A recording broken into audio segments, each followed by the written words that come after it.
Un chaleureux remerciement à la municipalité et à la Maison du Patrimoine d'avoir eu la gentillesse de me faire participer à cette présentation.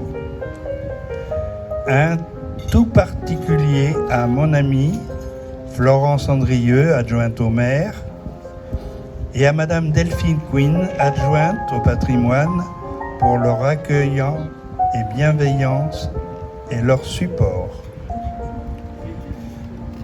Je vais vous donner maintenant quelques infos sur ma présentation. Vous constaterez un décalage entre les photos et la lecture de mon texte. Je souhaite que, durant la présentation, vous trouviez le fil de ma réflexion et celui de ma démarche. Bon, et bien maintenant, allons-y. Je suis tombé amoureux. Ce que je vais vous conter, c'est l'aventure d'une histoire inattendue et originale. La rencontre étonnante et émouvante d'un lieu qui m'a profondément ému et enthousiasmé. Je réside à Sifour depuis quelque temps et découvre de balade en balade cette région riche aux charmes multiples.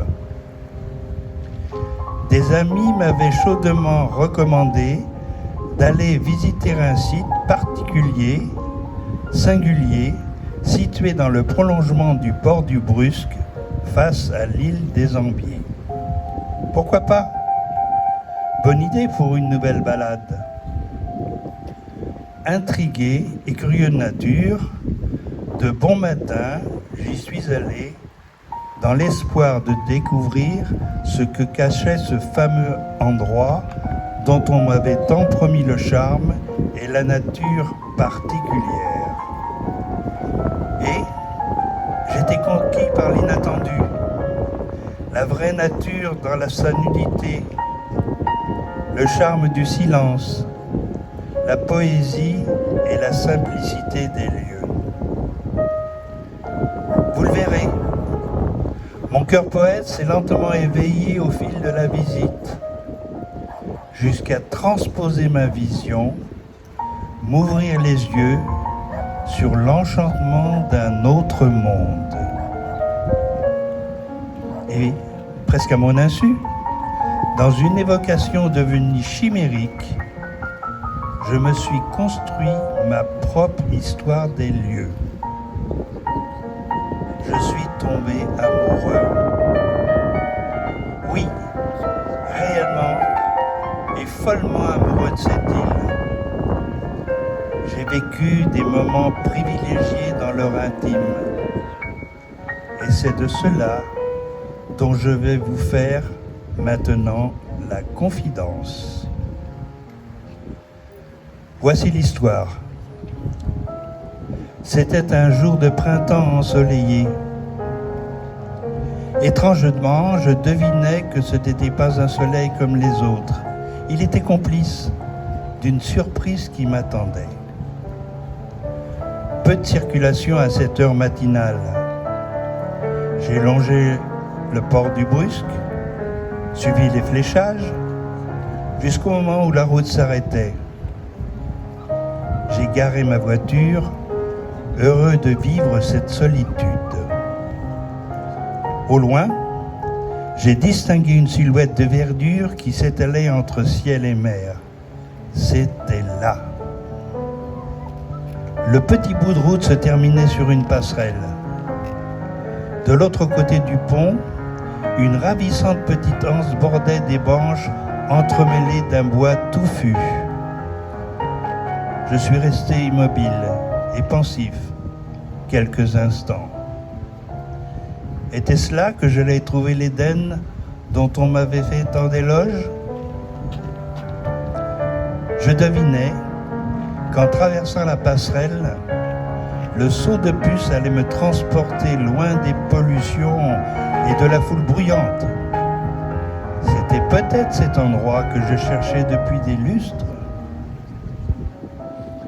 2, 3 bateaux de pêche somnolaient dans l'eau calme. Une cabane de pêcheurs confectionnée en tôle, de fibrociment et de briques et de brocs de rebuts divers abritait des filets entassés, cannes de bambou et autres matériels de pêche. J'ai instantanément pris ma première photo, puis la seconde, emporté par la joie de piéger cette ambiance bien différente de mes clichés jusqu'alors réalisés. Peu à peu, j'étais fasciné par la simplicité et le charme des lieux, sans préciser quoi, et rien qui ne me déplaise. Mon cœur battait dans le plaisir de vivre une authenticité. La vie simple et sereine, une intimité singulière dont je devenais étrangement et merveilleusement complice. J'ai levé la tête et aperçu au loin un pin trônant sur un rocher, parfaitement satisfait de sa solitude, tel un clin d'œil poète se détachant sur le ciel et l'horizon. J'ai pris avec bonheur la photo du décor de son intime. Un sentiment ému de partager en secret quelque chose qu'en définitive je m'appropriais. Un déclic inattendu dans ma tête. Une indicible émotion m'a alors soufflé d'avoir un autre regard pour réaliser mes prises de vue. Le poète a pris sa place. Il m'a suggéré de voir différemment tout ce que j'allais découvrir, de transposer ma vision à chaque clin d'œil de l'obturateur. Waouh! On allait où? Et j'ai vu ce petit port différemment. Imaginez la lente agonie de poissons piégés dans des nasses grises.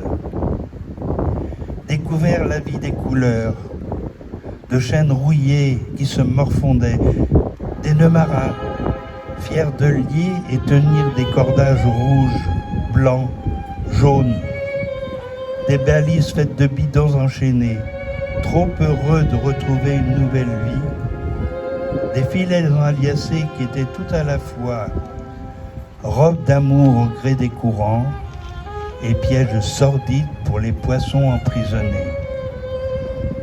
Des morceaux de bois enlacés de cordes, savamment tressés, et autres objets usuels et sommaires, devenus vaillants outils de pêche dans cette caverne d'Ali Baba.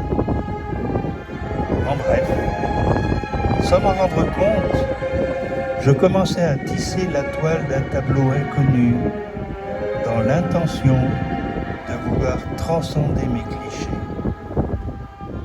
Étrange et lent cheminement intérieur où je souhaitais détourner la vision, la transposer sous une forme qui se voulait symbolique, voire allégorique. Mon histoire était en route. Resté quelques instants sur la passerelle, j'étais happé par un silence prometteur. Des odeurs de vase et parfums de mer et d'iode mélangés. Quelques poissons ont sillonné l'eau limpide et transparente. C'était une invitation à aller plus loin. Muet par l'envie d'en savoir plus, j'ai hâtivement traversé le petit pont. L'air était soudainement plus pur, vivifiant. Une odeur subtile de résine embaumait l'espace. J'avais le sentiment d'entrer dans un sanctuaire, un petit paradis. L'émotion rendait ma démarche fébrile et hésitante. J'avais peur de troubler la quiétude des lieux. Ma vue s'est figée sur la canopée, des arbres aux troncs élancés ou étonnamment torturés. Pas de ronces ni buissons, mais le sol ras d'un tapis de sapinettes qui étouffait mes pas. C'est avec respect et délicatesse que j'ai franchi franchi le seuil du sous-bois, j'entrai avec délice dans un oratoire insolite. Des traits de lumière ensoleillés traversaient le plafond des branches et faisaient des auréoles sur le sol. Un décor de théâtre où régnait calme et recueillement. Un ermitage offert par la nature. J'ai songé à la représentation que je me faisais du Jardin des Oliviers, épisode biblique de la Passion de Jésus. Je suis resté troublé par cette étrange et surprenante analogie. Sur le sol irrégulier, des racines saillantes souvent bien camouflées m'ont interpellé. Elles couraient d'une butte à une autre. J'ai surpris un visiteur frôlant le déséquilibre. Étaient-ce des obstacles savamment déguisés? J'ai souri. J'ai quitté le ciel des arbres et me suis dirigé vers un bord de mer. Ouf! À l'arrivée, quel spectacle dantesque! Les clichés devenaient délicats, pas toujours faciles à réaliser à l'abrupte des falaises. Parfois, je me retrouvais dans de fâcheuses postures ou ridicules contorsions, car mon mètre 80 devait rapetisser pour travailler à hauteur de la nature rase. Une seule idée tournait dans ma tête. Chercher le cliché original ou insolite qui meublerait au mieux le puzzle du diaporama de mon histoire. De nouveaux sentiers balisés guidaient ma route. Mon appareil photo à la main, je croisais les promeneurs sans les saluer. Je ne voulais pas les voir, ils troublaient mon osmose. À chaque détour du chemin, chaque dénivelé, nouvelles surprises et grâces m'attendaient. Mais où en étais-je de mon cheminement mystique? Bien sûr qu'il était présent. Ici, le sous-bois dont les arbres enchevêtrés m'empêchaient de voir la profondeur, le noir est le symbole de son mystère.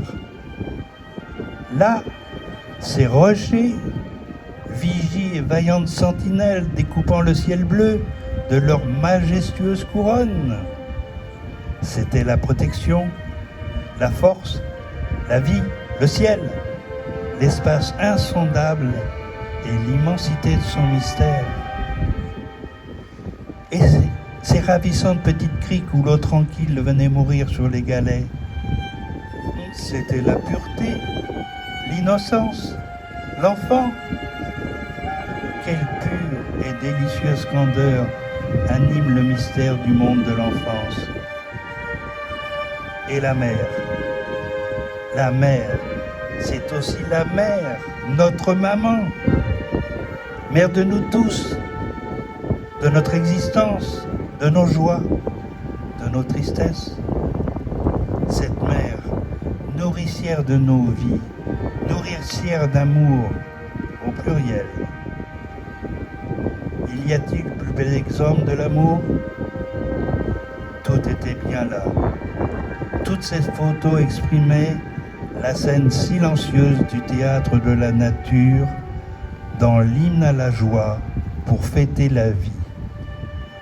Merveilleux synoptisme. Il y avait eu l'oliveraie de Gethsémani, puis le rocher breton du père Trébeurden, figure et emblème protecteur du port de Trébeurden face à l'île de Millau.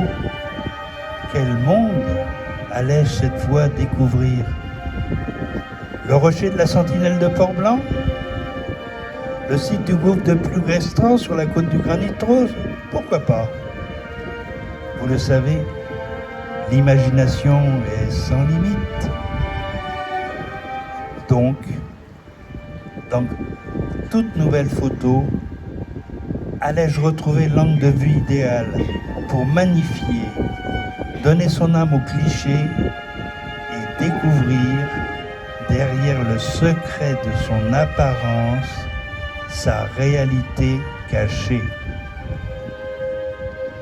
Je savais que chaque photo était importante. Elle avait une place unique dans mon puzzle. Fatigué, les yeux fermés, durant un long moment, immobile, les bras ballants, j'ai cherché à comprendre ces transpositions idylliques, ce qui faisait vaciller ma raison. Et j'ai pensé à l'auteur américain L. Frank Baum, père spirituel du personnage de fiction Oscar Diggs, le magicien d'Oz. Waouh! Quelle analogie inattendue!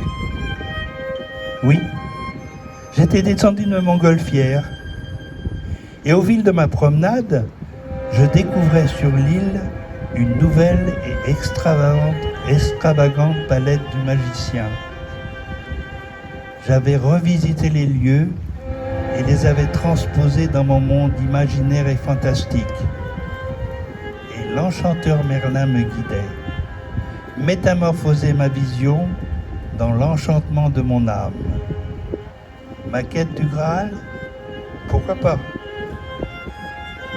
Un cliché arrêtait mes délicieuses élucubrations. Celui d'arbres, pins couchés, anamorphosés, que chacun pensait torturé par les vents, dansait en fait pour moi une farandole endiablée. Certaines photos montraient leurs branches enroulées, statufiées dans des poses bizarres et intrigantes. C'était la cause des rafales de vent violents, pensait-on. Nenni, baliverne, elles virevoltaient tout simplement pour fêter l'univers, l'humus, la terre, dans un fabuleux ballet d'hymne à la vie. Une chorégraphie qui se voulait sacrée, pas une bacchanale.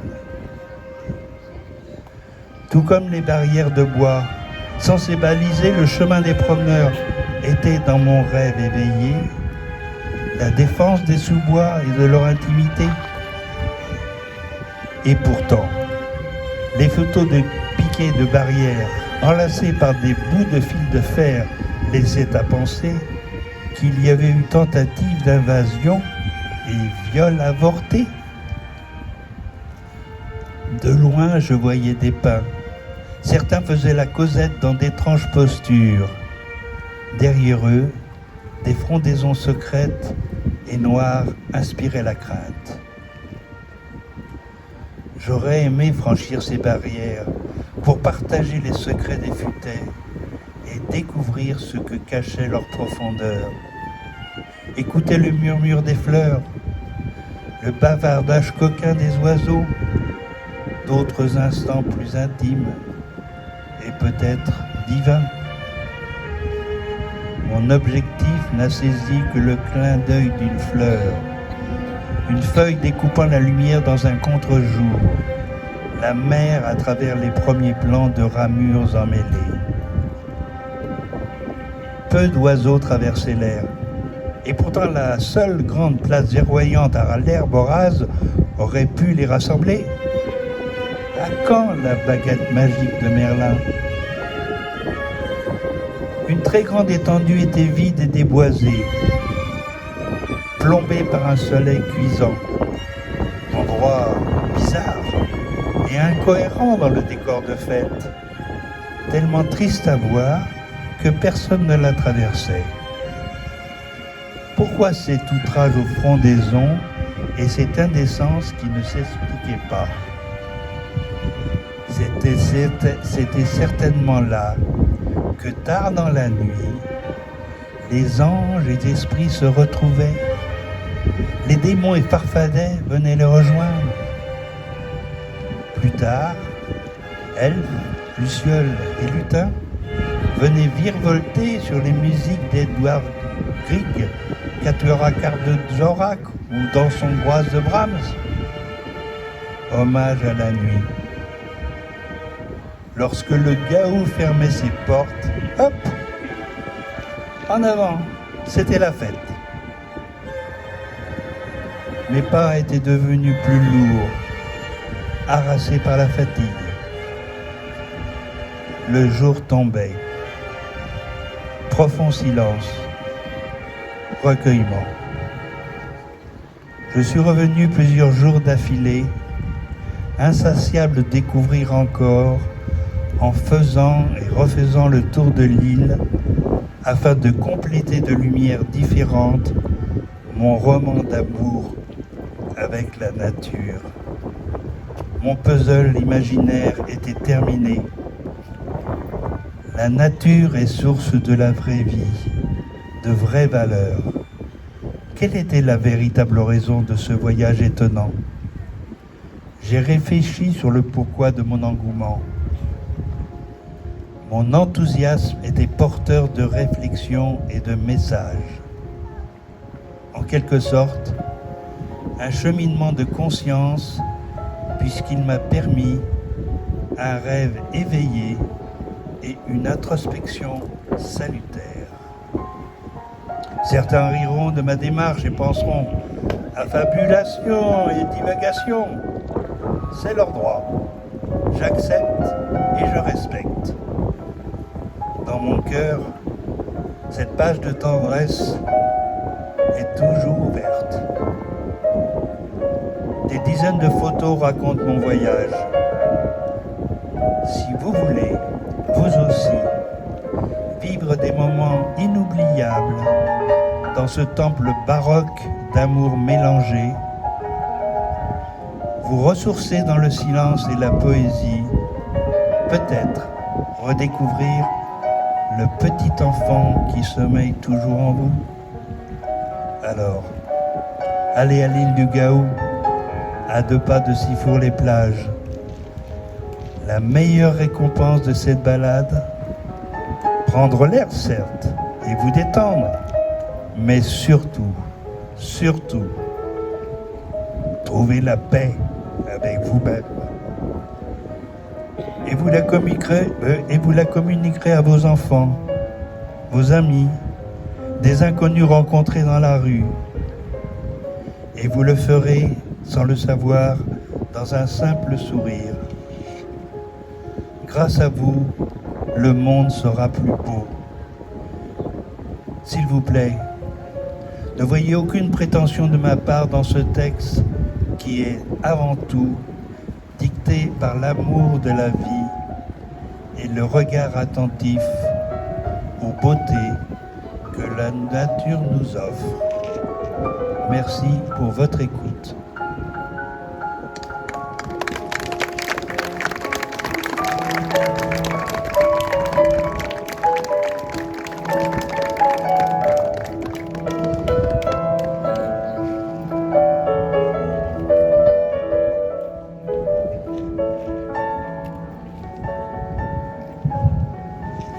Merci. Je dois dire que j'ai passé ces 25 minutes à côté de Jean-Pierre Tartarin qui a lu ce poème. Il était très concentré, très ému et je vous remercie et j'aimerais qu'on l'applaudisse encore une fois. C'était un exercice pas facile.